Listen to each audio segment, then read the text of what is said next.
4 டப்பில் எருவு கொட்டி இது நீட்டு போடலை. இது பாவக்காய் என்ன ரகம்னு தெரில. இது ரெண்டும் முளைக்கிறது டவுட்டு தான். இது ஏன்னா நர்சரியில் வாங்கினது.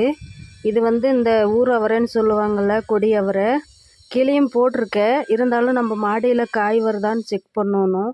அதுக்காக ஒரு 2 டப்பாவுக்கு மாத்திரம் போட்டு விடலாம். இந்த விதை தான் போட போகிறேன். ஆட்டோட தொழு உரம் இதில் போட்டுக்கலாங்க. ஏற்கனவே அவரைக்காய் செடிக்கு அவரை இருந்தது தான். இதில் போட்டு நல்லா கிளறி விட்டுக்கலாங்க.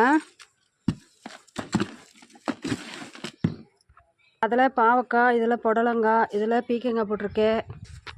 இதில் இந்த அவரை நடலாங்க. எக்ஸ்ட்ரா முளைச்சாலும் பிடிங்கி மாற்றி நட்டுக்கலாம். எப்படியும் புடலங்காய் அந்த காய் வராதுன்னு தான் நினைக்கிறேன். பூரா நட்டுட்டுங்க. எதாவது முளைக்குதுன்னு உங்களுக்கு காட்டுறேன். அவ்வளோதாங்க. பிடிச்சா லைக் பண்ணுங்கள்.